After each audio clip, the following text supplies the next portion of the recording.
All right, everybody, welcome to our Friday night wealth creation course. I'm Jerry. I'm the owner and founder of a company called Wealth Dynamics.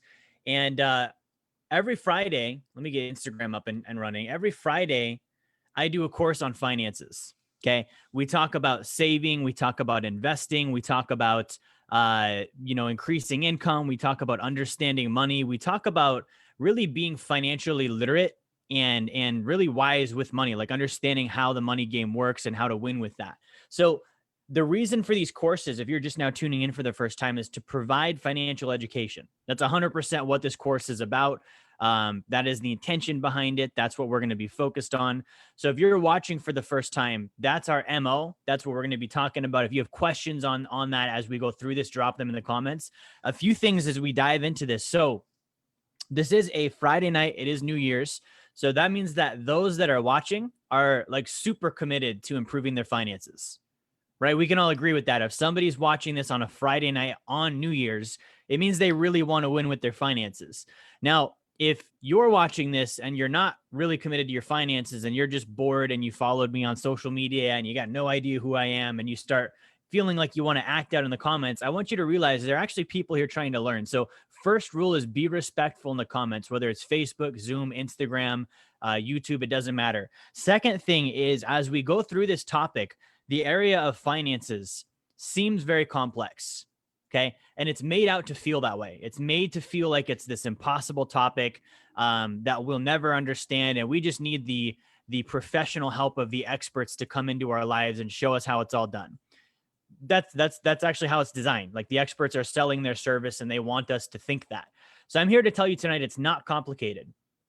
Nothing I go over tonight is going to be complicated. So if you're watching this and you feel like something is complex or it can't be understood or it went over your head, that means I said something that went over your head because that's the words that I use. It doesn't mean the topic is complicated.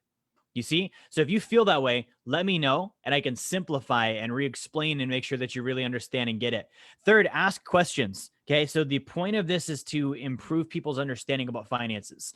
The way that I can tell that that's happening is through interaction. So if you guys are asking questions, you're making relevant comments to the topic, you're sharing things that maybe you're learning and realizing, that gives me the ability to determine, okay, this is something that they're getting and I can see that. So ask lots of questions, be very engaged in the comments. And then lastly, at the very end of this, we will do a live Q&A with our Zoom attendees. So if you're watching this on Facebook, if you're watching this on Instagram and you'd like to be watching on Zoom, I want you to go to course.wealthdynamics.com. Again, that's course.wealthdynamics.com. You can register and get in on our Zoom meeting tonight. And that way you can ask your question live tonight at the end. Now, we're rolling into 2021, right? Today's the first day of the year. And so what I wanted to cover tonight, for my topic is banking. Okay. Right now, we just had in our country a stimulus bill passed. Most people don't realize that the government actually snuck their budget into that stimulus bill too. But we had that passed and there's all this stuff going on with finances. And so I was thinking about, okay, what should I cover tonight? And I realized I want to teach people, like I want to go back to the concept of building your own bank. Okay. If you think about a bank, like my first experience with a bank was opening up my checking account at Matt Valley Credit Union when I was 16 and depositing my first check into that. And that's all I thought banks were for. I thought I gave them my money and they kept it in a nice little shoebox. And when I was ready for it, they're going to give it back to me and that everything is going great with that. Right. So as I started getting older, then I got a car loan, my second experience with the bank. So I gave them money, first experience. Little did I know they were making money on my money. So they weren't just keeping that deposit that I gave them in a shoebox in the vault and waiting. They were loaning that out to other people and investing it and making tons and tons of money on my money and then paying me like 0.10% or 0.050%, like just ridiculous amounts. Okay. And then on the car loan, I went and borrowed money from them on the loan. I didn't realize when they gave me a car loan, that was someone else's money. That was not the bank's money. I thought I was borrowing money from the bank. No. I was borrowing money from the bank via deposits that they got from other people. Right. And then once I started getting even older, I got a credit card. Okay. So I started using my credit card, swiping it, doing transactions, trying to get free airline points, that whole game. And I didn't realize The bank, they're making money on that too. And also that credit card is, again, someone else's money. So all these things I'm doing, the bank is making money on. Then I get into business. I start, you're selling my own products, my own services. And in business, there's something called a payment processor. Okay. Who's ever paid with a credit card, right? You pay with Square, or you pay with Stripe, or you pay with your financial institution. Those are banks. Okay. And those banks are making 2.9% of every single dollar spent on a credit card or on a debit card. So we think about the areas in our lives where banks make money. They make money on our deposits. They don't pay us anything for that. They make money on loans. Okay. They make money on our credit cards. They make money on our mortgages. They make money on everything that we do with them, including our transactions, which don't necessarily cost us money, but it costs the seller money. If I go to the grocery store and pay with a credit card, they're going to mark their prices up by at least 2.9% to cover their processing fees. So I really am paying for that as the consumer. So I start thinking about all of these areas where I'm paying money to banks, right? And I start looking at, okay, well, how can I get that back? Okay, if I could just keep that, because if you go and do some research on the amount of money that banks earn in interest, ATM fees, overdraft fees, payment processing fees, like it's astronomical. Okay, and they're not actually producing anything. They're facilitating other people's money. Right. So you could actually venture to say, like, if I go to a bank and let's say I deposit 10 grand, right? I put $10,000 in a checking account with the bank. Okay. They're going to take that $10,000. They're going to loan that out to other people. Now, if I, in the same week, go to that same bank and I take out a $10,000 car loan, we could pretty much say I just borrowed my 10 grand from them. They're not paying me anything. Like they're giving me 0.05% on my money. And then they're going to charge me 3 or 4 or 5% on the car loan for them to give me back my own money. Okay. So that's a problem for me. Now, the other problem that I had with banking when I started really looking at this is they're putting up no risk because they're using other people's money, right? They're using their depositors' money instead of their own. So why is it that they get to keep the collateral? Collateral is the thing that the bank makes you put up as security. Like if I borrow money for a car, right? Let's say this is the car. If I don't pay them, they're going to take the car away. That's collateral, right? Now, it would make sense if it was their money and I borrowed money for a car from them, right? And then on top of that, they then said, hey, if you don't pay us back our money, then we're going to take it away and take your car and repo it. That would totally make sense. But if it was, I'm borrowing money from Billy to then loan the money to Jerry, and if Jerry doesn't pay me Billy's money back, I'm taking Jerry's car away and not giving Billy anything. That transaction doesn't make sense because Billy just got screwed. It was Billy's money in the first place. So this is really like where I started seeing the problem with banking, right? Money is a communication line. If you look at any empire in the world, they control communication lines, right? So if you look at social media right now, Twitter, Facebook, like Zuckerberg and all these guys that are taking all this heat, it's because they control the communication lines. Those are called channels. They control the channel, right? If they don't like what you're saying, they're going to pull you off the channel. If you rewind back to the 1800s, East India Trading Company, they controlled the channel of the sea.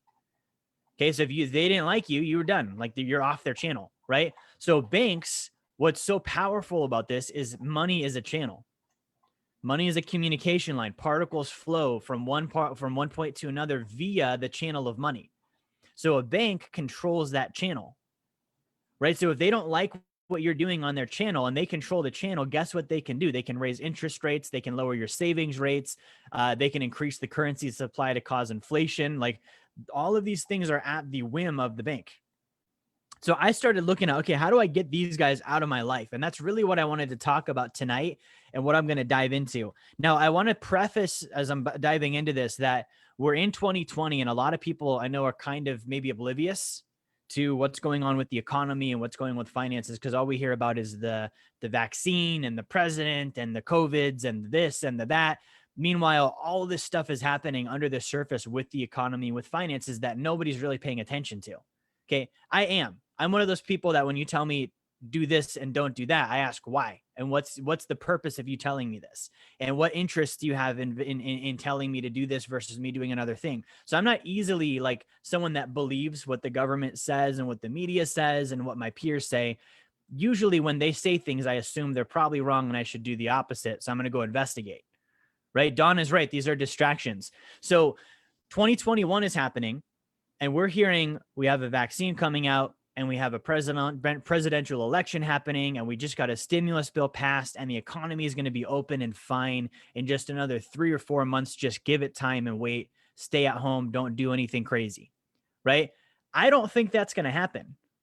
I think it's going to get worse. And the reason why I think it's going to get worse is because for it to get better, the subproducts causing it would have to get better. And those aren't getting better. We're printing more money. Okay. We have 400 of the S&P 500 companies just got hacked. Okay. We have about 24% of the Russell index can't pay their debts right now.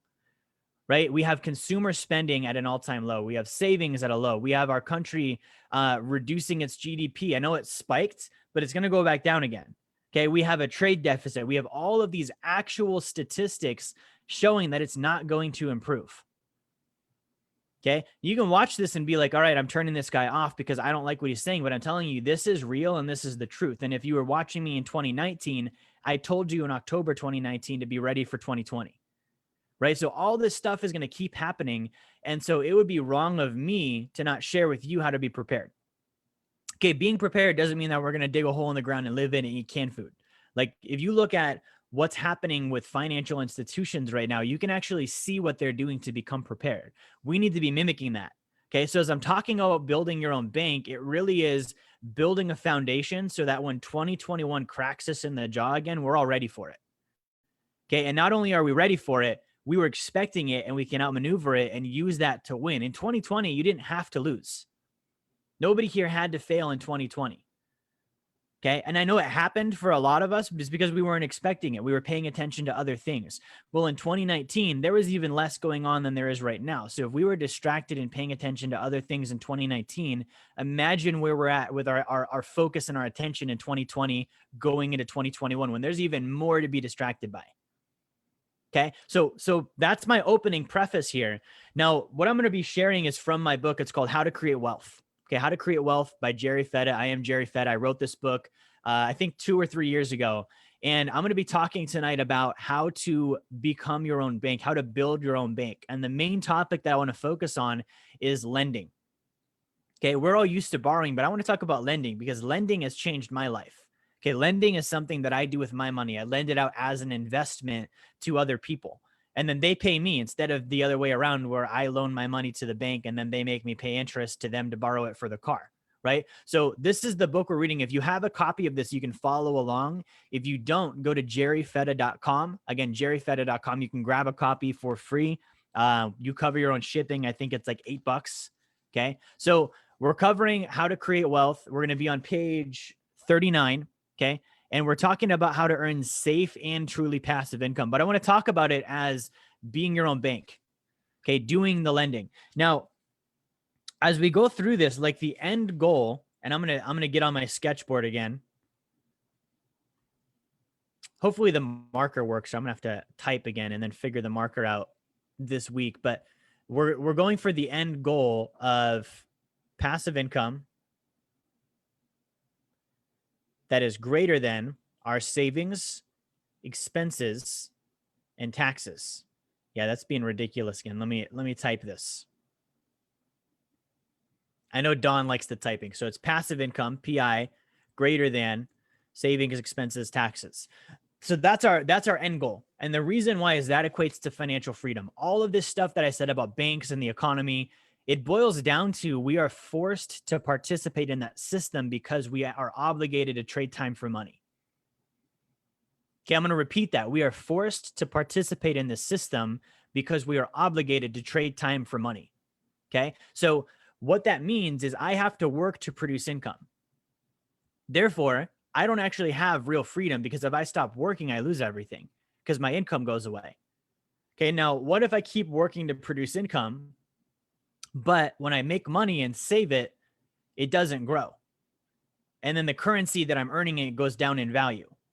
Okay, that would also cause a problem because now my money's losing value faster than I can spend it on things that have value, right? Now, that's actually what's happening in real life. So we're looking at, okay, right now we have to trade time for money. The way to get out of that could be go homeless, right? Be poor and broke. I tried that. It's not a good idea. Okay. Denial, right? Pretend nothing is happening and everything is peachy. And hopefully the next president fixes it because the last 50 or 40 or 50, whatever we've had, haven't, but this one suddenly will, right? Or we actually like become wealthy. 3 options. Okay. Poverty, denial, or wealth. Right? So we're going to pick one of those, whether we realize it or not. If we don't realize it, we're probably picking poverty or denial because nobody got wealthy without realizing it. So I have to look at, okay, if I'm picking wealth, that means that I have finances, passive income that exceeds my savings, expenses, and taxes. I have to have that. When I have that, I can unplug from work. I don't have to work anymore if I've achieved that. Okay, that's the purpose of what we're talking about tonight. Now, this course is not called investing, because when I say investing, people have all sorts of different purposes for it. Get rich quick, buy something cheap and sell it high. Like there's all sorts of things that people would decide is the reason why they're investing. So we're not doing that. We will invest as a product of getting here, but this is the purpose. Passive income that exceeds our savings, expenses, and taxes. You're basically going to pay yourself a salary from your investments, right? Now, if you had a salary from anything, let's say it's a job, you would want a salary that was reliable, right? So that's the first thing, is you'd want to be reliable with that salary. If I was going to earn, an income from something, then I was going to work at that place or that business or that corporation, I want to be paid reliably. Okay. We don't want them missing payments or telling me it's going to be one number and then finding out it was going to be different. All of us would quit if our bosses did that to us, right? My employees would quit if I did that to them. If I was like, hey, Nano, I'm going to pay you $8,000, and then he got 4. He'd be like, what the hell, Jerry? Like 4 is a lot different than 8.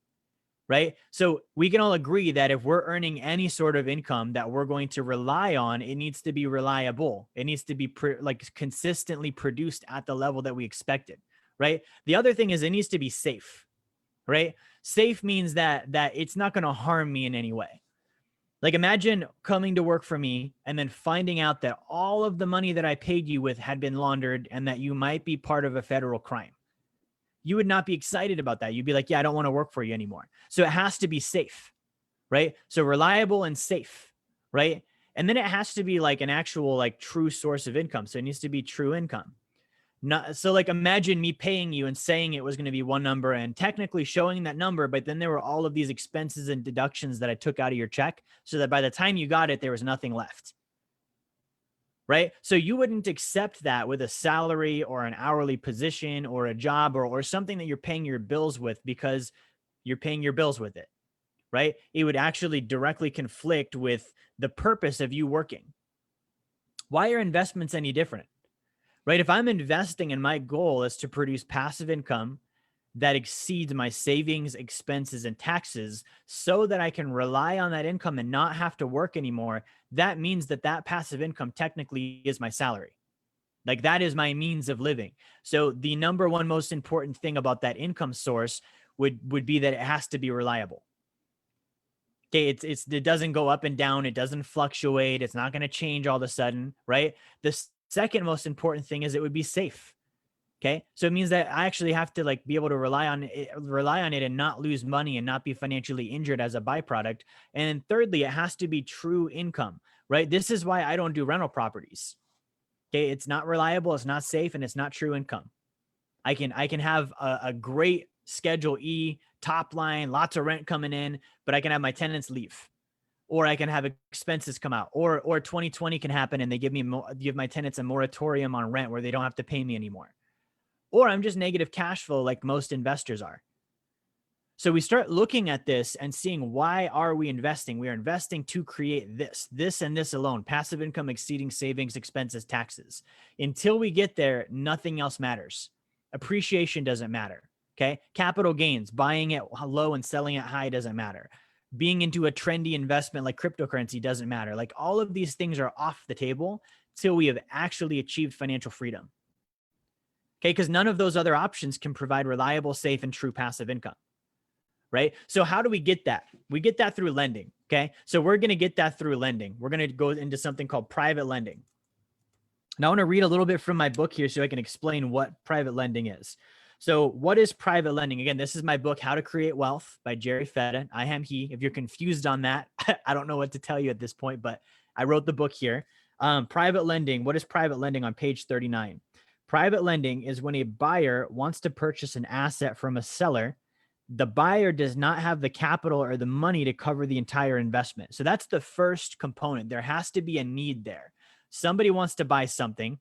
They don't have the money for the thing. So they have to get the money from somewhere. Basic lending 101. I want to buy a car. I don't have money for a car. I'm going to get one anyways. That's why I went to the bank, because I was going to borrow their money because I have a need. So there has to be a need that exists. So private lending is when a buyer wants to purchase an asset from a seller, does not have the money to cover the entire investment. Now, notice I said investment, not purchase. So I'm loaning money to investors, not consumers. Okay. Consumers are consumers, not producers. I don't want to loan my money to consumers. I want to loan my money to producers. Producers pay back, consumers don't, right? Like a producer that's borrowing money is going to produce something with it. A consumer that's borrowing money is not. That's the purpose of having security or collateral, is because banks loan money to consumers. Consumers consume instead of producing. So there's a high risk that they're going to consume more than they've produced, not be able to pay the loan back, and the bank has to take away the car or the house or the whatever it is. So that's the other factor we've got to look at. So this buyer is now faced with either having to give up and withdraw from the investment or securing capital from someone else. Most investors will secure capital from someone else. This is simply borrowing money. So an investor can borrow money from an institution, which typically has a higher barrier to entry, higher regulation, and less willingness to lend large amounts. So we're talking about, why would someone borrow from me? I'm going to loan money to an investor or a producer. Why would they borrow from me? Okay, so who's ever had to qualify for a mortgage? I want you to think about that beautiful process. Okay, how long did that take? How much paperwork was there? How frustrated were you by the end of it?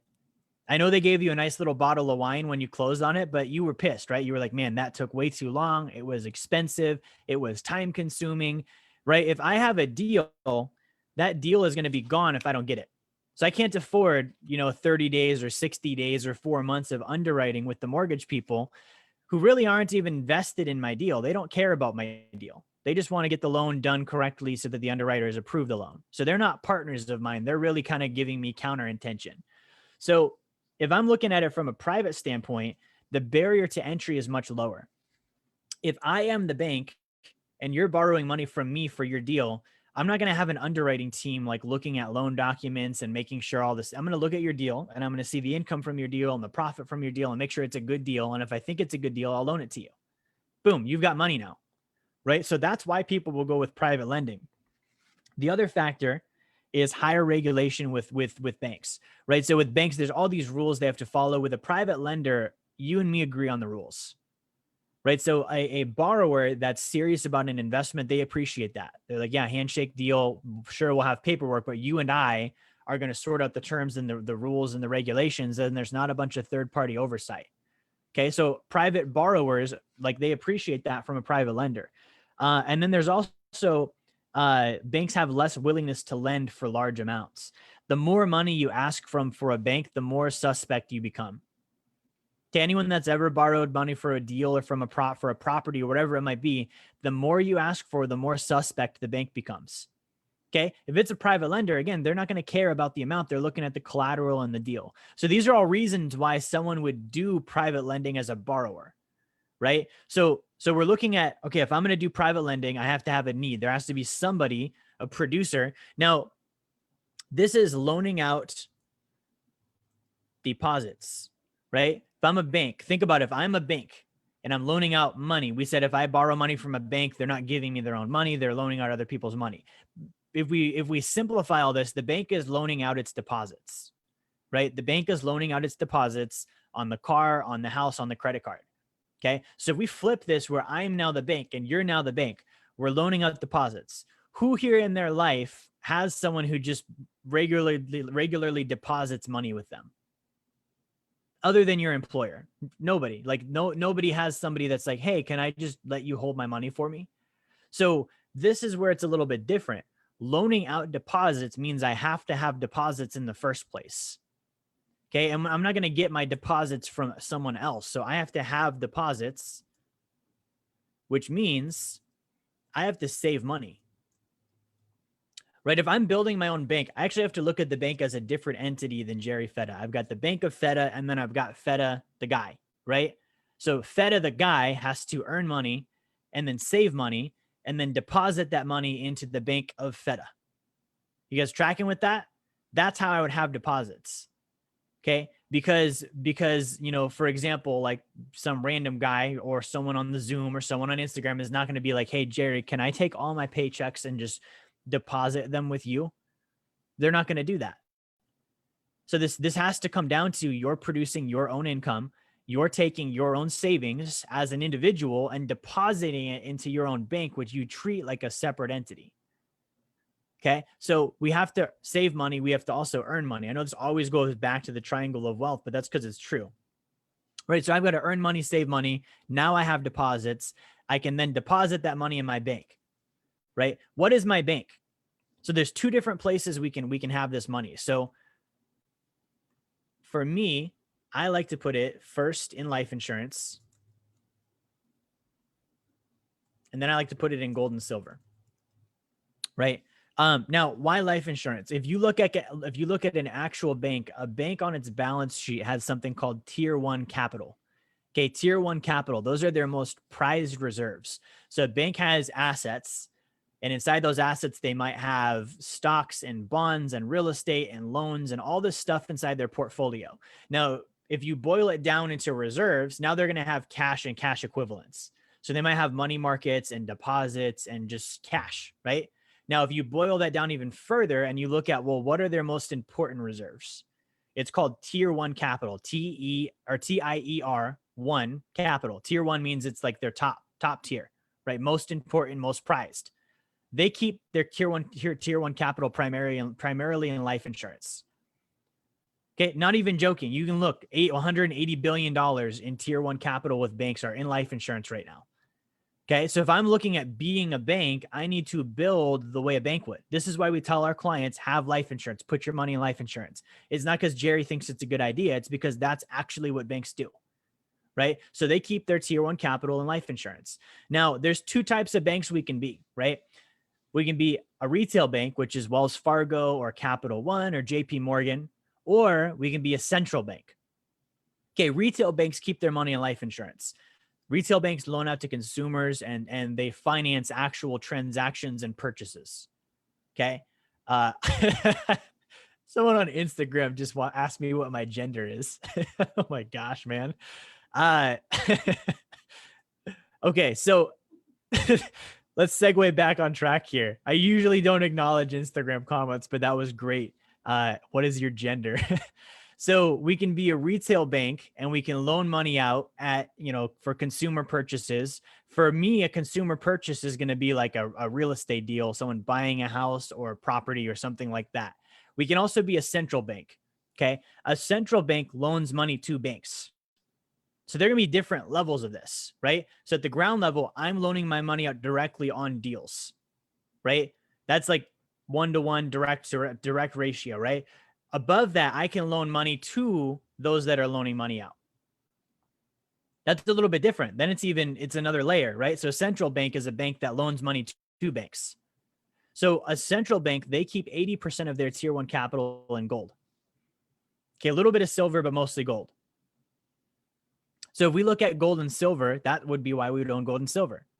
If we're trying to be a bank, if we're a retail bank, they keep most of their tier 1 capital in life insurance, hence life insurance. If we're trying to be a central bank and loan money to those that are loaning money or larger deals or financing like bigger entities, that's where we keep our tier 1 capital and reserves. Okay. This is answering the question of where do our deposits go, right? So we have to have deposits, like we said. Okay. We also have to then add another layer to this. We're going to put those deposits in the right place.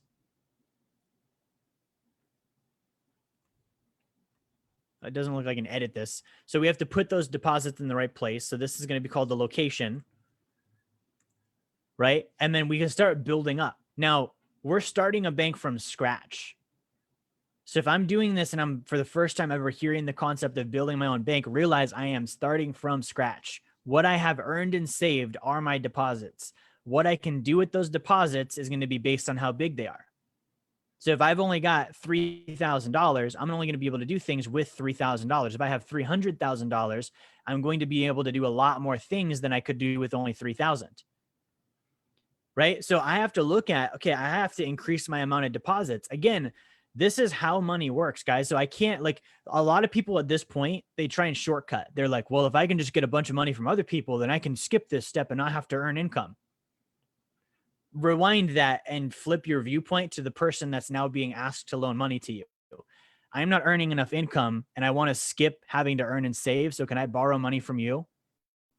Hell no. Like I wouldn't I would not even consider it. Like that's the first thing I'm going to reject if that comes across my desk as I don't earn enough income and I have a goal and I'm trying to borrow money so I can skip having to earn enough income. So I think it's easier to just use yours. No, I'm not going to loan you money, and anyone watching should never loan money to someone that in that position either. And that means that you should never expect someone to loan you money in that position as well. Anyone that does, by the way, is predatory. Like they're not going to help you in that position. So guess what? You got to put on your boots. You got to go work. You've got to go earn money. You've got to go save the money. You've got to go save enough of the money where you can actually do something with it. 50,000 is the magic number. Again, people hear 50, they're like, 50,000, that's way too much. How am I ever going to do that? Go earn more income. You got to go earn more income. There's not a shortcut here. Okay. So earn more income, get to 50,000. Now we have enough money to start loaning out. Okay. Now here's something that I want to give you guys, because we're watching this and like the thing that's going to come up is actually a wrong definition on a certain word that I want to go over here. So people are hearing me say like, don't try and like go borrow money from other people to skip earning, because they're like, well, capitalism, right? Like that's what business is for. If someone will loan me their money, that's a good thing. And I should do it because that's capitalism and it's about business and trade. Most of us have a misunderstood definition on capitalism. So capitalism has been changed as a definition. If you go back, so the current definition of capitalism is an economic and political system in which a country's trade and industry are controlled by private owners for profit rather than by the state. So people think that means private markets. Okay, that's been changed. So if we actually look at the real original definition of capitalism, original definition, let me look this up. It actually has nothing to do with that. If I can even find it on Google, it might have been changed so much.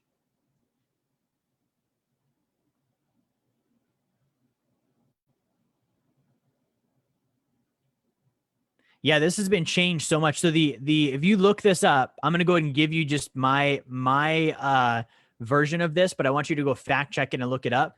Capitalism originally meant loaning out money to make money.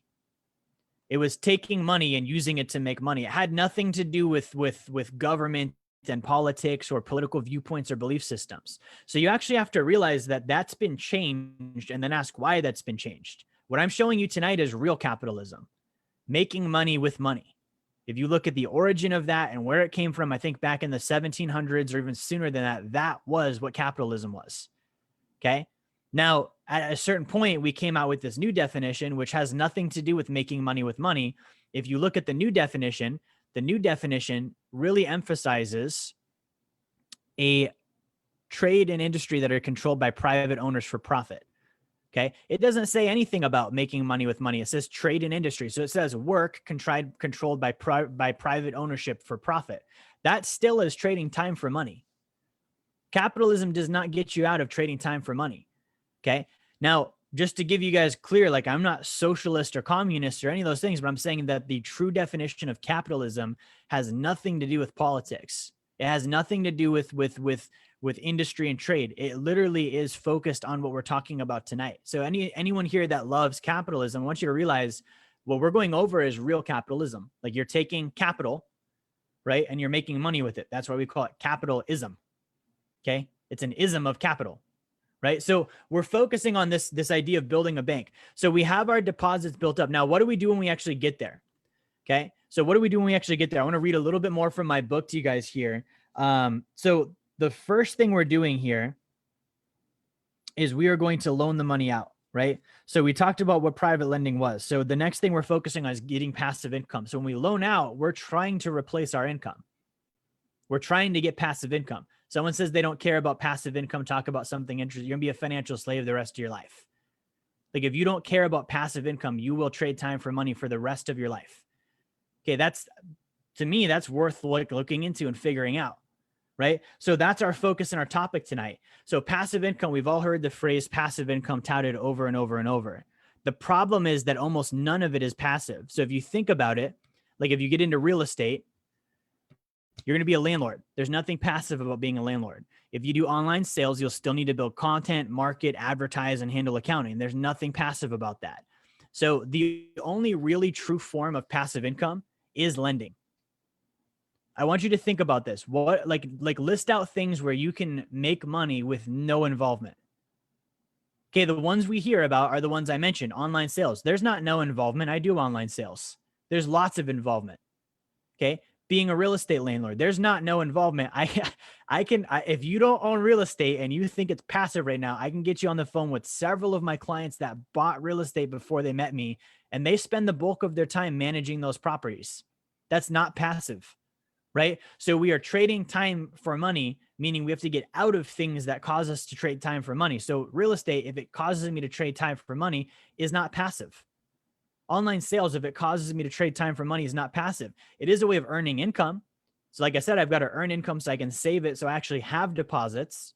So it's viable for that, but it's not an investment. So if we're looking at it as an investment, we have to look at, all right, what's the actual passive thing that we're doing? And so that's why we're saying private lending.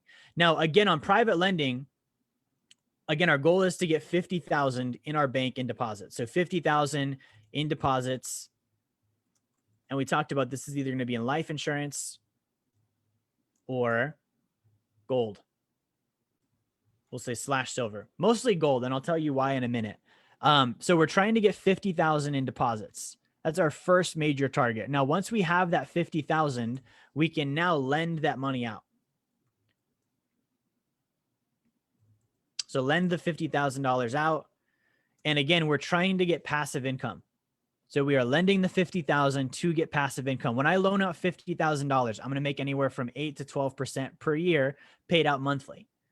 That's important to me as an investor. If I'm trying to replace my income, that means that if I earn income monthly, I have to earn my passive income monthly as well.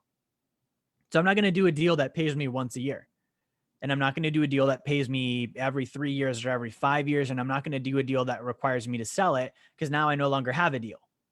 Right? So if I'm loaning the $50,000 out, my qualifications are that it's going to earn 8 to 12% and it's going to pay me monthly. Because again, I'm trying to replace my income so that I can exceed my savings, expenses, and taxes. Those things happen usually on a monthly basis or even weekly or biweekly. So I need to earn my money in that same increment, that same method. Month to month, I need to earn it month to month. Right? So if I take my 50,000 and I loan it out, what's happening here is I have my 50,000 earning 8 to 12%. Right? So let's say that I'm making $400 a month on my $50,000. So 8 to 12%. And that's going to be $400. Okay. So I have to realize I did not get wealthy on $400. This is another place that people get stuck when they start building their own bank. They get to the 50 and they like a lot of us have never had 50 grand before. I remember the first time I ever had 50 grand and I was like, man, that's so much money. And then I invested it and I made like $400. Okay. I was like, that's not very much money. And it's going to take me a while to get the 50 back. At that point, my option is this is too hard. I'm going to quit. Don't do that. Or I have to go earn more income. And I need to save more income and I need to do it even faster than I did last time so that I can get to the 50 again even sooner. And also I need to save the entire $400 that I'm making. Okay, there's this message online that I'm hearing from influencers about when you invest, that's the money you spend.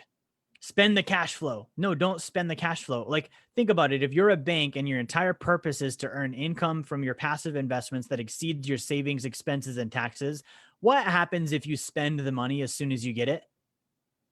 Nothing. You didn't get any benefit because you spent it. So if you're actually a bank, you're not spending your deposits and the interest you earn from the deposits, you're reinvesting those, right? So my goal is to do this 50,000 again, even faster than I did last time, plus also save the entire $400 a month. Right now, the good news on this is if I did this the right way, when I put the 50,000 in gold or silver or life insurance, we're going to say life insurance or precious metals, referring to gold and silver, just so it's a little easier for me to type and faster. So if I put the 50,000 in life insurance or precious metals, I would borrow against it, just like a bank borrows against its deposits. Those are still going to grow. So I'm making 8 to 12% or my $400 a month. And also I'm making whatever the life insurance makes, 3 to 5% tax free, or I'm making whatever the precious metals make, right? That's going to be maybe another 8 to 12, depending on what I have. Right. So I could be earning, if I did it with precious metals, 8 to 12 on my deal, and also 8 to 12 on my gold. 12 plus 12 is 24%. That's not bad. Right. But I can't do that if I don't actually get here. Right. Same thing with the life insurance. Like I could be earning 8 to 12 on my deal and also be earning 3 to 5%. That's 15% that I'm making. Now, again, something I want to clarify on this is, when would you do the gold and silver? When would you do the life insurance? Because I know that question will come up. So we look at life insurance first. And the reason why is it can't lose. It has never lost. And it has always made. Is the only asset in history that's ever never lost money in its existence. Okay. It can't lose. It's guaranteed against loss, and it's always made money, and it's guaranteed to make money. So if I'm just starting out, again, let's say I'm new at this. I'm like, man, this looks great. I want to do this. Where do I start? First, get the life insurance. Okay. We're little right now. We're just starting. So we're going to put our money in somewhere where it can't be lost. And we know it can't be lost because it's guaranteed not to, and also it never has. It would be one thing if it was guaranteed not to lose, but it's lost before. Then you kind of be like, hey, that doesn't make sense. But this is a 150-year track record, and it never has lost money. Okay. So if I'm starting, I need to stay in business as a bank long enough to build one, which means that I'm putting my money in life insurance first, because it can't lose money. It has never lost money. It will always make money. I can rely upon that. I can actually like keep what I'm making and put that towards something. Now, gold is a little bit different, right? Gold has a higher return on investment than life insurance, but it has lost money. It can lose, and it won't always make. Right? So if I'm doing this, like, let's say I'm doing this with $500 a month. Okay, $500 a month times 12 months, and I put that aside, and I've got $6,000. I don't have enough to do a deal yet. Now, if I put the $6,000 in life insurance, at least I know it's there. If I put the $6,000 first in gold, and then the gold market tanks, gold has a standard deviation of 15%, which means it can go up 15 or down 15. My $6,000 can dwindle and go down, and now I've actually lost money, and I have less money than I started with. I'm a bank that has lost its deposits. Think about that. So I would not start with gold. I would start with life insurance, because I can't lose my deposits with life insurance. So I have to actually build up enough solvency as an entity, as a bank. Again, we're thinking about the person, you, and your bank as different things. So I've got to build up enough in my bank where the bank is solvent first, right? And then the bank is actually then like built up to a point where we could start doing gold and silver and all these other things, but that happens later, right? So the purpose of this is to get there. Now, the other thing I want to hit on this is you're becoming your own bank, is I want you to think about like the 50,000, how long is that going to take? Because for some people, it can be really quick. I have clients where it's every couple months they've got 50 grand and they're ready to invest. I have clients where that might take a couple of years. Neither one of them is right or wrong. Like it depends on your job and your income and your spending habits and your earning habits, right? So before I have the 50, there are still things I can do prior to this. Okay. So if I don't have 50 yet, think about what's the first thing you borrowed money for from a bank. Okay. First thing you borrowed money for from a bank. For me, it was a car. Right. So if I have 10 or 15 or $20,000, I could self-finance my own vehicle. We're building our own bank. A bank is not strictly real estate. Like you don't have to just have real estate in your lending portfolio. Okay. So if I was looking at this and I'm like, hey, I've got 10 grand. And my car loan that I'm currently paying to somebody else's bank is $9,000. I could borrow from my own bank, pay off that car loan, and start making the car loan payments to myself instead. And if I did it with life insurance or I did it with gold, I actually can like make money on that 10 grand while I borrow it and also pay off the car, which saves me the interest I'm paying them. And it gives me the car payment that I used to have to give them as well. That's now passive income. I didn't have to do any extra work for that. Right. So that's the first thing I could do is the car loan. Second thing, what about a house? Okay. Who here has ever financed a house? What if I could show you how to finance your own house through your bank? Right? There's loans that we can set up and systems we can set up to help you do that. So a house, like a lot of people don't have 50 grand that they put down on their house. They put down 20 or 30, if that. So that'd be the next gradient up is if I'm going to buy a house, what if I could self-finance my house and use that system instead? Because you can do that via your bank as well. Right. And then finally, when we're doing that, we've covered those things. Then we can start getting into investing.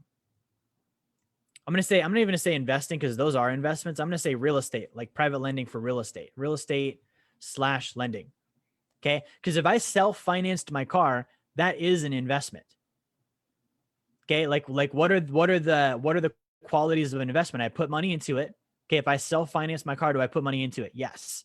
Okay. I earn a rate of return. If I self-finance my car utilizing life insurance, which earns a rate of return, there's a rate of return, right? If I do it correctly through my business, I get a tax write-off. There's a rate of return. And if I'm avoiding paying interest in a car payment to a bank, there's a rate of return as well. Okay. So that's an investment. Same thing with the house. Same, like these are all things that we have to change our mindsets on. And the way that you can tell they're investments is if they weren't, why would the bank want you to use their money to buy one? Okay. If it wasn't an investment, then a bank wouldn't want you to do it because all they do is invest. They're capitalists.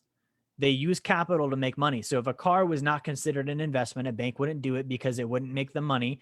The fact that they do it means it does make the money.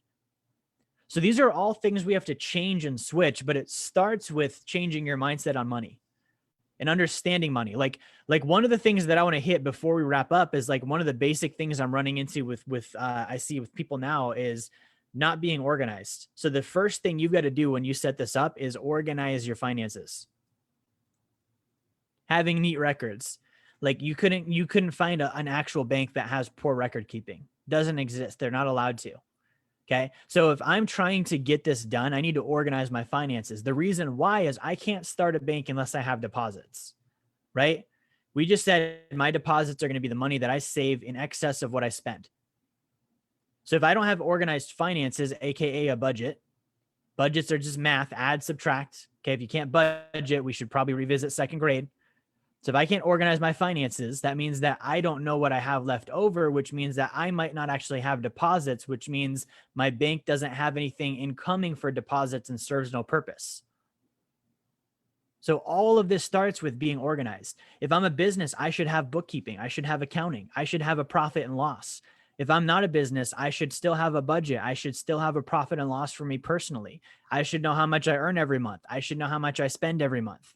I should know how much I'm going to earn next month and spend next month. Like these are all things that we have to have down first. Okay. And that's the purpose of these courses. The main barrier to doing this is knowledge. Only reason someone wouldn't do this is they don't know how to. Everyone knows it's a good idea. Everyone wants to, everyone has the intention to, but the stats aren't there on people actually doing these things successfully.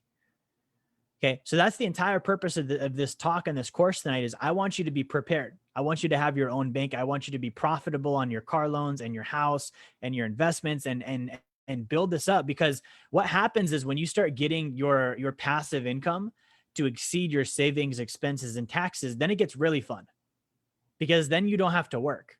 Then you don't have to trade time for money again. So you can wake up today or tomorrow and ask yourself, what am I going to do, and actually choose. Okay, a lot of us can't do that. We wake up and we know what we have to do because we don't have the choice. Okay, and not only can you choose, you have surplus money in investments at that point. That's the point where you could go do some Bitcoin. You could go do some venture capitalism. You could go do some angel investing. You could go donate some money to, a nonprofit and help them out. Like those are all the times where you can, because now you have the means to. Okay, so what I'm going to do is I'm going to wrap this up tonight. We're going to answer some questions. And again, if you're on Zoom, leave your questions in the comments. If you're on Instagram, Facebook, leave your questions in the comments as well. If you're on Zoom, I will answer those live. And let me start with Instagram here first. Good to see everybody on Instagram. Someone says I spend all of my money on Dunkin' Donuts. Sounds like it might be a personal problem, and I think I have found your New Year's resolution, sir. Roland would like more info on the sacred account. Roland, give me an email. Send me an email at jerry@wealthdynamics.com. You can also just DM me on Instagram. I can get you some more information on it.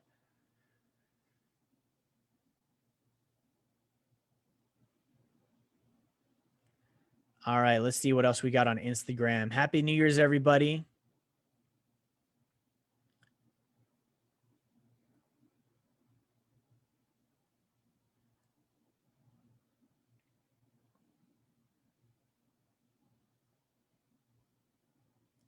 Someone asks, what is your salary?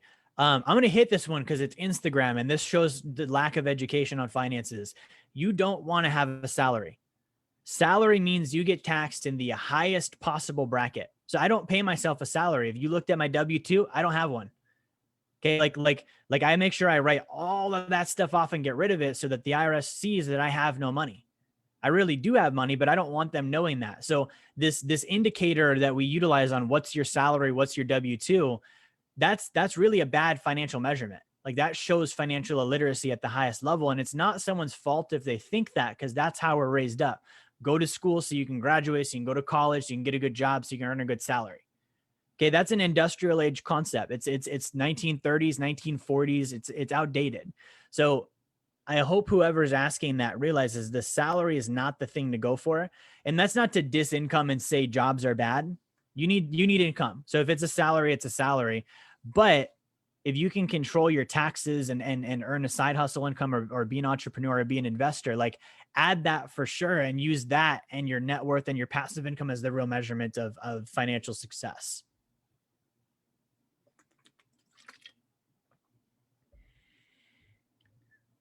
All right, we got some comments about Pokemon.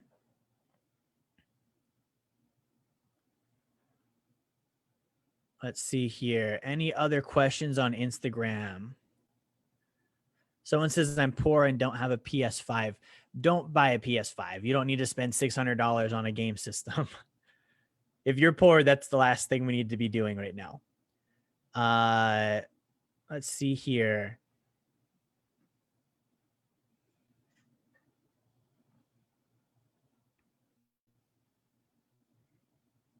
Any other questions on Instagram? All right, no other questions on Instagram. So we're going to go ahead and move over to Facebook, Instagram. I'll see you guys next time.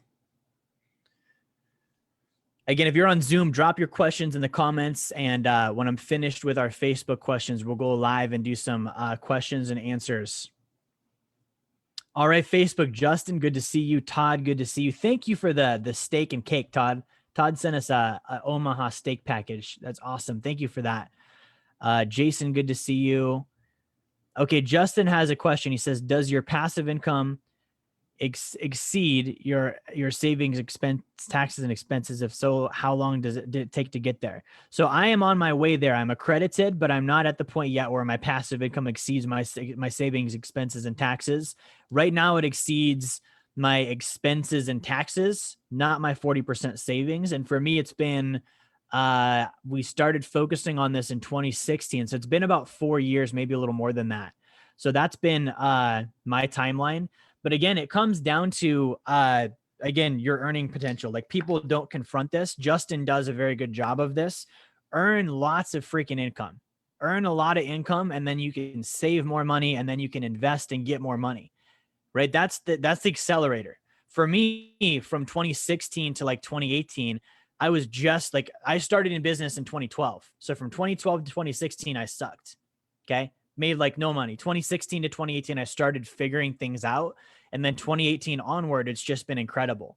Now, if somebody's starting today and they already have the information I was lacking when I started, they can go even faster, right? It's about how much can you earn and how quickly can you earn it. That's really what it comes down to. So let me see what we have on Zoom here. Let me switch my microphone over really quick too.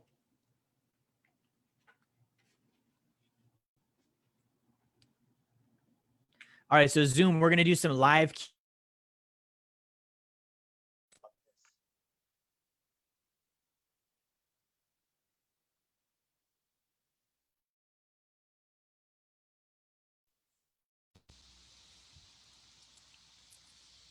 Okay, great. So what we're going to do here is we're going to jump onto Zoom and we're going to go through our questions here. So if you have a question, what I'll do is I'm going to unmute you and we'll go live and answer your question on air tonight. All right. Awesome. Don said he got my new book, Blueprint to Freedom. That's perfect. His goal is to read through it once. He read through it once. His goal is to read through it once a month for the upcoming year at my suggestion. That's awesome, Don. Good to hear that. What's up, Kevin?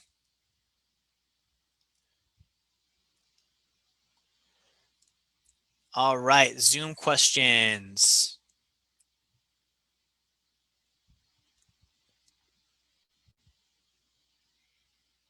Josue says he can already imagine the feeling of working on his own terms, having passive income. All right, so Nano has a question here. So let me go ahead and unmute Nano.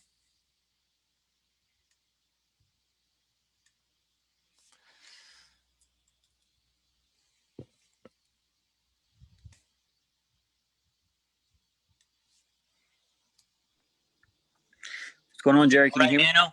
Can you hear me okay? I sure can. Awesome, my friend. How are you doing? Doing great, man. Happy New Year. Happy New Year. Cool. Awesome. So what is your question, Nano? So the question is, you talked about that one should not get the money from your passive income to continue saving. At what point does one, quote unquote, start enjoying the passive income? Good question. So that's going to be at the point where somebody's passive income exceeds their savings, expenses, and taxes. So at that point, you'd realize, okay, I don't have to trade time for money anymore, and I can start to really enjoy that.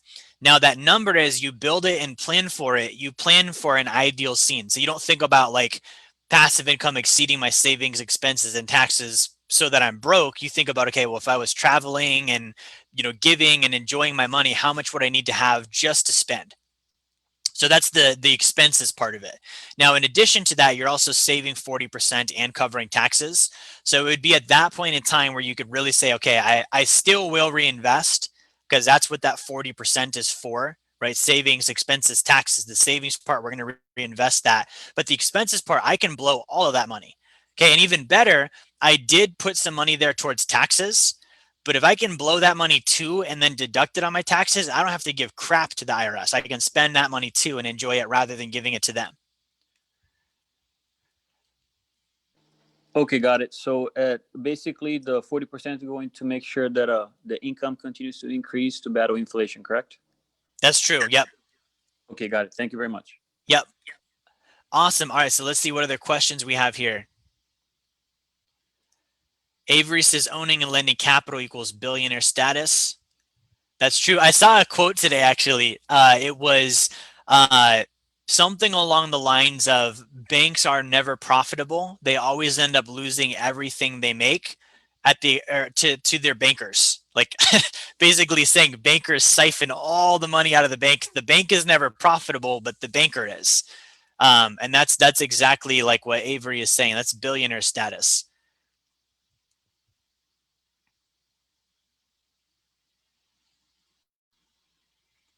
Okay, we have a question from, who is this, period?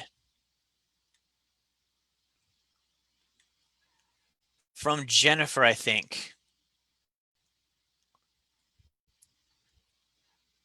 Yeah, I think this is Jennifer. Okay, so I'm going to go ahead and unmute Jennifer, and we will go live here.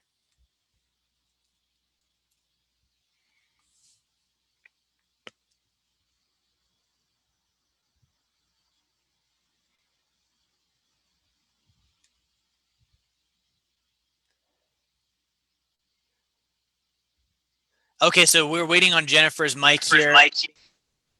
Jennifer, can you hear me? Can you hear me? I can. How are you doing tonight? I'm doing well, thank you.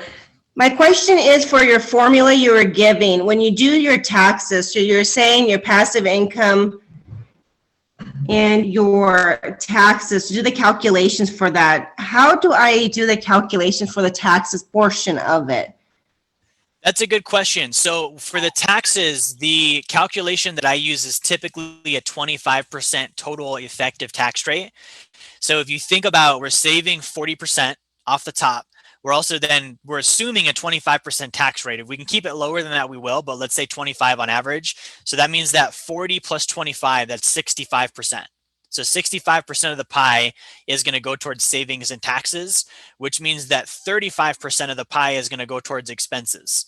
So if I wanted to work this number out, I would then take my expenses and divide that by 0.35, which is that 35%. And that'll tell me the whole number. Now, that whole number, we're assuming 25% of that would go to taxes. But again, if we're able to reduce that or spend it on other things that are deductible, then that's going to help us keep more of the money and save it rather than giving that to the IRS.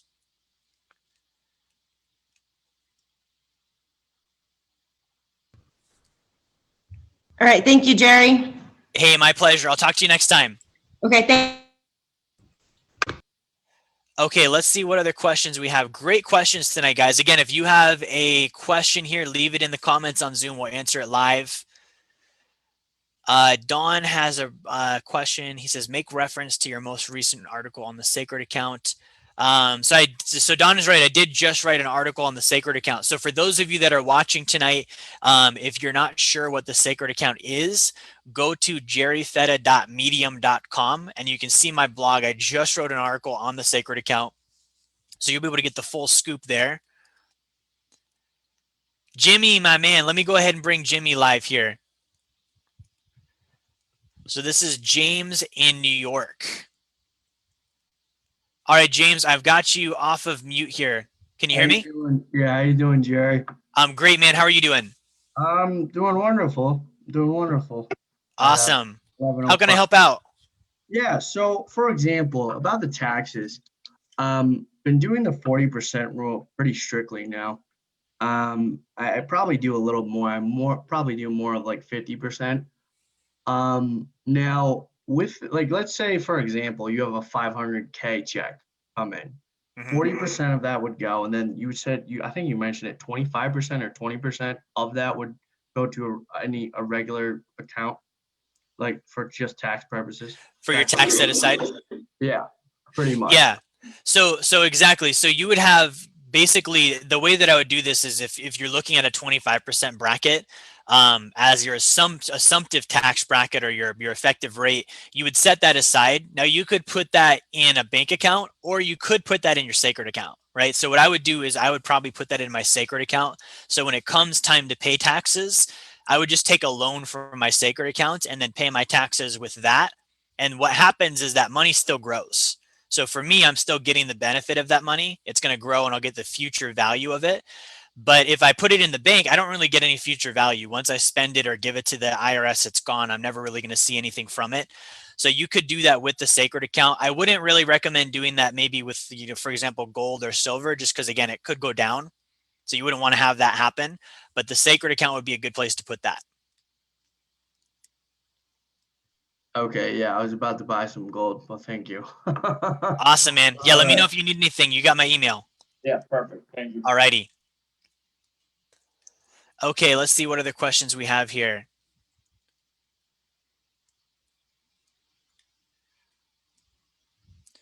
Someone says, I'm interested in a Sacred account. However, I have a pending court case that was getting in the way, according to my financial advisor. Is this a problem with your team? So this sounds like an underwriting question. It could be. So oftentimes if you're doing life insurance and there's like a pending court case, medical issue, financial issue, those can be things that cause an insurance company to decline your application or just take extra long as they're underwriting it. So you have to realize underwriting means that they're basically doing an investigation to find out how much risk they're taking on by allowing you to be a client.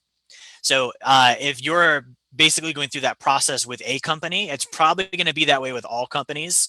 So whether you would do with Guardian or Mass Mutual or Northwestern or New York Life, all of them kind of communicate and say, hey, in the sphere of life insurance, this is what we came up with on our underwriting.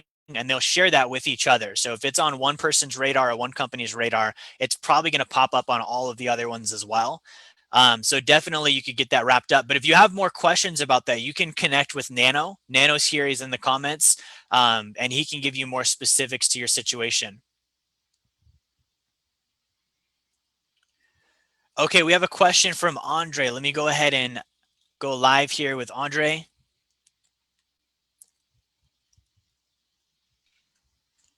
Andre, you are live. How are you doing, my friend? Hey, Jerry, how you doing? I'm good. I'm good. What is your question? Yeah, question. I was thinking about this over the weekend. If you're maxed out on your sacred account, how do you get more insurance from the companies to actually be able to put more in, like say the next year, but before your anniversary gets here? Good question. So Andre is talking about when you have a sacred account, they're going to give you, the insurance company is going to give you an annual contribution limit. So they'll give you, let's say, you know, a $30,000 a year contribution limit or $100,000 a year contribution limit. If you max that out, Andre's asking, how do you get them to increase that before your next anniversary date instead of waiting for a full year? So the easiest way to do that is to actually show that you have an increase in income. Now with insurance companies, they're going to look at either pay stubs or tax returns. And so the contribution limit is again based on your MEC line. So that MEC line is your contribution limit. That MEC line is based on your death benefit.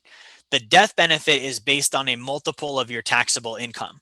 So if you can show the insurance company that you have more taxable income, then they would bump that up and they'd say, okay, good, this makes sense. We can give you a higher number because we can see that there's a higher income.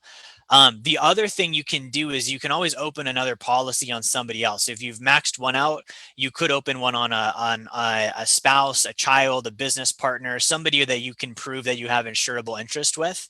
And if they have an income or if they have, you know, a need for life insurance, then the insurance company would allow you to do it there as well. Perfect. Thanks, Jerry. Awesome. My pleasure. Great questions today. We've got a couple of more questions here. All right, we have another question here from Jimmy. Let me go ahead and bring Jimmy back up. Hey, Jerry. Hello. Hey, Again. Jimmy. Been a while. Yeah, been a real, yeah, been too long. So, I'm on track to make out my policy.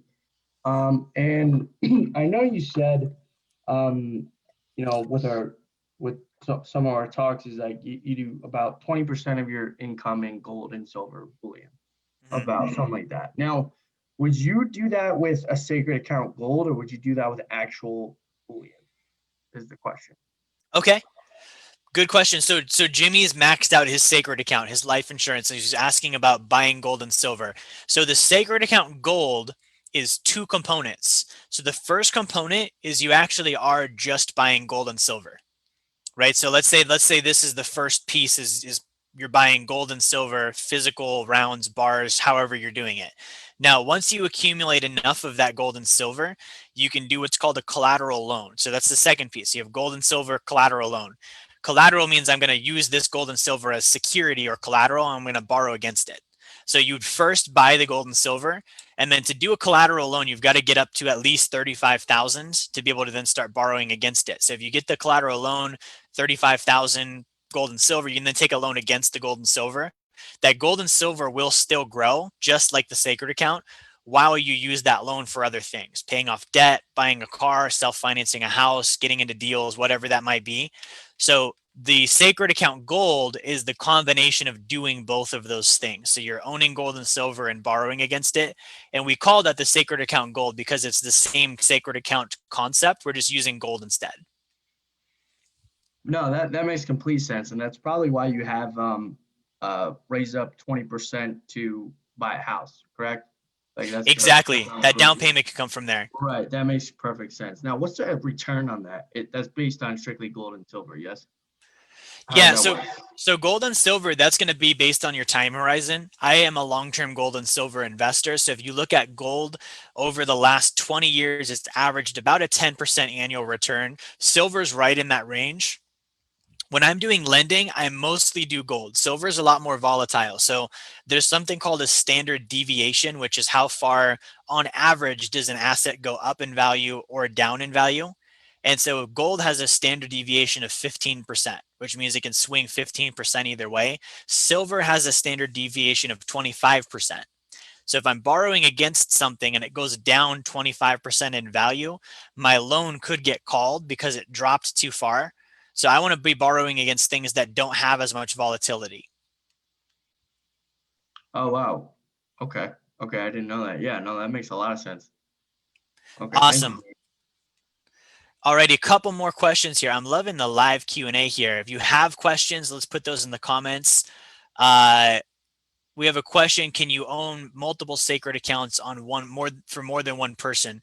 That is possible. It's not something that's always necessary. So if you are buying like where you would do that is if you did like a sacred account light, because you're like, hey, I'm going to do the premium one, but I'm not ready for it yet. So I just want to get started on this one. You'd start on one, and then when you're ready, you would then upgrade and do the other one. So that's one where you could maybe have two sacred accounts on one person. Other than that, if we can get you like set up correctly the first time, then you shouldn't have to own more than one, right? So you could own more than one. It's not something that's necessarily needed, but there's no reason it couldn't happen. Okay, we have one for Josue here.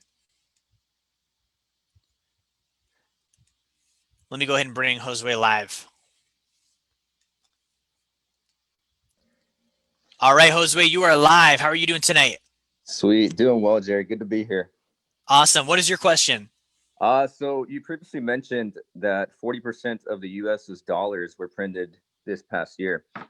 Does this mean that our dollar is technically now worth 40% less as well? And when would we feel the effect of that come into play? Good question. So Josue is asking because there's an article I posted that 40% of US dollars are new in 2020, meaning we printed them this year.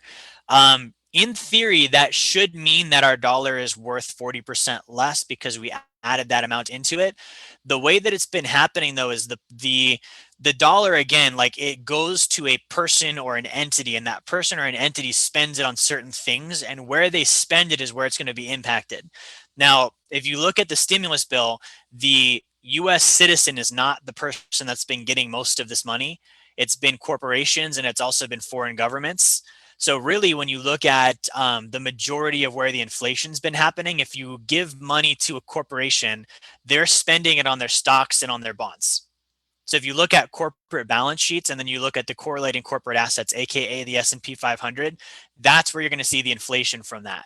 Now, as it keeps happening, more and more of it's going to get into the citizen's hand, and that answers your question of when does it actually, like, when do we see that purchasing power change? And that's where it starts flooding into the individual personal economy, like the average family or individual starts having this money trickle into their lives rather than just being isolated to a corporate balance sheet. So right now what's happening is we're pumping up the stock market and we're pumping up the bond market. Nano hit it on the head. That is why the stock market's at an all-time high. Turns out when you give the S&P 500 companies trillions of dollars, their stocks go up. Who knew, right?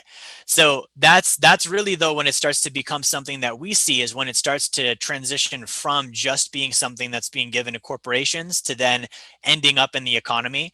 So if you think about like the average person, you know, there might be a little bit of it. Like if you did a CARES Act CRD because your 401k popped up in value and you got the benefit of the stimulus from that, then you took that money out of the 401k and then you start spending it. Some of that leakage does happen, but a lot of it's very isolated to where it's going right now because it's not something that the corporations are then passing on to the consumers.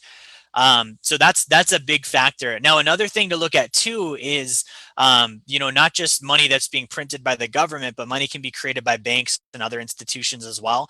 Banks are really restricting their lending. So when a bank loans money, they are creating currency. That money didn't exist before and it's not based on anything. So banks have really reined back on their lending because this whole thing started as a liquidity issues where the banks were going broke. So they restricted their lending. And so that's actually kind of deflationary. So I know that's a very complex answer, but our monetary system is so jacked that it's just not a simple, clean, easy answer like it should be. Sweet. Thank you so much, Jerry. Hey, my pleasure. Great question. Okay, let's see if we have any other questions here. Nano says, is that called the stock buyback from the corporations? Also, why does it make sense for companies to do that instead of paying dividends to shareholders? So that is something corporations will do. So if I have a company that issues stock, and let's say our dividend rate is 3%, right? Meaning if you own a share, I've got to pay you a 3% dividend, or I don't have to, but I have been, and that's the agreement. So if you expect a 3% dividend, but I can borrow money at 2%, it's actually cheaper for me to borrow the money instead. So I would borrow money, whether it be from a bank or from a government, buy my stock back from you. So I don't have to pay you 3% anymore, and I can just pay 2% instead. And that is the art of the corporate share buyback. Okay. Justin says, sounds like we need to get rid of our salary. Justin knows we're working on that. Megan has a question on Facebook. She says, I completely agree with you about 2021. There are a lot of folks who haven't been paying attention to our economic well-being. That's true. Lucas says, I think that's a green screen. That's interesting. That's all Lucas got out of this feed tonight. Josh says he has a quick question. After a policy is capitalized and a loan taken, would you recommend continuing to max PUAs in future years while paying the interest annually, or focus more on loan payoff to minimize the drag? Good question, Josh. I typically will do loan payoff. So if I maxed out my policy up to the MEC line with my paid up additions and my base contributions, if I still have extra money, then I'll maybe do loan payback. Now, I also do gold and silver. So if I've maxed out my policy, I could also go buy gold and silver because I can borrow against that just like I can with life insurance. But if it's just life insurance, I'll typically pay the loan off because that money is instantly available again in that line of credit. And then I can, either leave that there, pay down, and have a lower interest rate that I'm paying, which increases my spread, or I could put that money back to work again in the future. Okay, I think that's all of our questions. Thank you guys for staying on. I know we went a little long tonight. There are lots of questions. I love the engagement we're getting on these. So I will see you guys all next week. Have a great 2021. If you watched this tonight and you had any questions, you can shoot me a message. You can reach out to us. If you do not have a copy of my book, go to jerryfetta.com. You can get a free copy. You cover your shipping, which is $7.99, and we will get this out to you. Have a great rest of your New Year's Day. Let's get 2021 kicked off with a bang financially, and I will see you all next week.